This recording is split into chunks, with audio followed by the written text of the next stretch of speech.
You are watching America Trends. I'm Mary Burke Godwin. And you know, this previous segment, we talked about musical theater, which is one of my favorite genres of music. But another of my favorite, if not my favorite, genre of music is rap/hip hop. My heart belongs to the early 90s gangster rap. You would not know that by looking at me, probably. Seriously, I know every word to Ice Cube, Predator. No joke. It's true. And so I'm so excited to introduce you to my new friend, Jay French, Jaguar French, rapper, fashion designer, speaker, all around amazing guy. I'm just excited that you're here. I need to bring you with me everywhere I go. I know. I'm your hype man. From now on. I'm going to be your hype man. Can you open for me, please? Yes, absolutely. I was just listening to some of your music, and I love it. Oh, I appreciate that. I really, really do. I appreciate that. I'm just a music lover in general, and I love, like I said, hip-hop music. My daughters dance hip-hop. They're going this weekend to Hip Hop International. Really? Yes. So I can't wait to meet you. First of all, I want you to tell everyone at home and me where you're from and how you even got into music in the first place. Oh, man. I was born in Oklahoma City, Oklahoma. My mother's from Queens, New York. My father's from Oklahoma City, but he's a Rastafarian. He's a 4-time Grammy-winning percussionist. And he was with Burning Spear. Okay. Myself, I started playing instruments before I could even remember playing instruments. I played multiple instruments.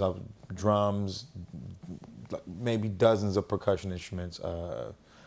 Keys, violin, trumpet, cornet, played them all. So does it just kind of come naturally to you? It sounds like you're from a musical family. No, I think learning it comes naturally. You can teach someone how to play an instrument right now, but you can't teach them how to play it every day.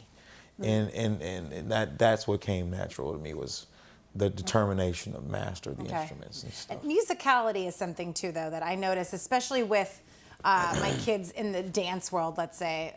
There's some kids that you can teach them moves, but then other ones, they just naturally feel the rhythm in their body. Right. There's like something, and as a rapper, you just naturally kind of have to, you can probably teach yourself how to rap, but you also naturally have to have. Yeah, it takes a gift. I've been writing since I was 12. Okay. Since I was 12 years old. I don't write anymore. Did you start poetry, writing? Well, no.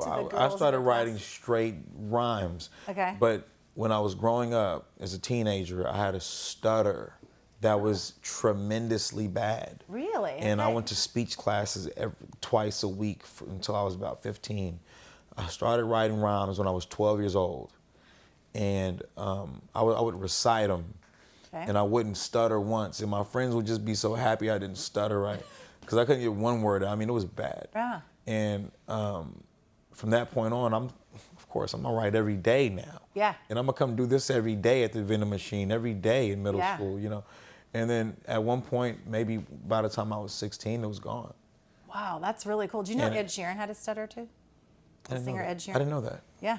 Wow. Yeah. Shout out to Ed Sheeran. Ed Sheeran. But I heard that recently. I don't know, because I think he does a lot of work. There's, some nonprofits that help kids with that. Right. But so you were writing these rhymes, and that shows your own tenacity of spirit, because you found something that was going to help you. So you're like, let's do this more.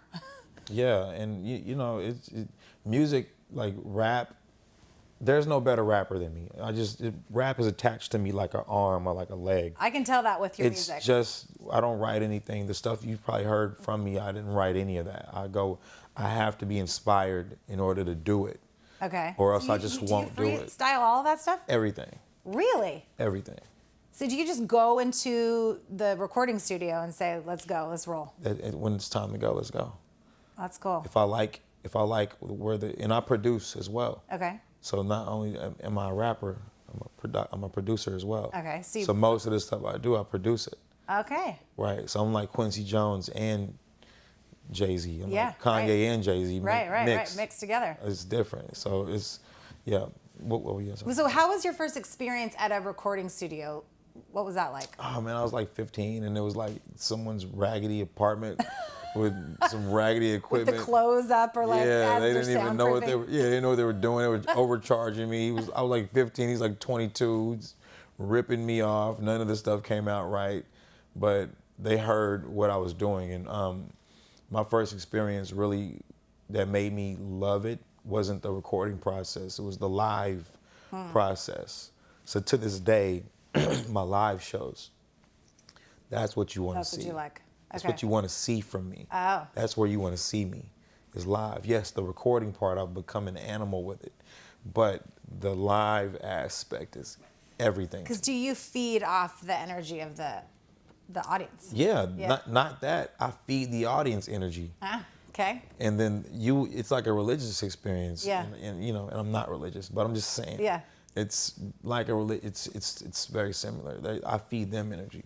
That's cool. I only talk about motivational things that make people feel good about themselves and understand themselves. So that's what my music's about. Everything I do is about, you know, giving like triumph. It's about Yeah. getting over hurdles.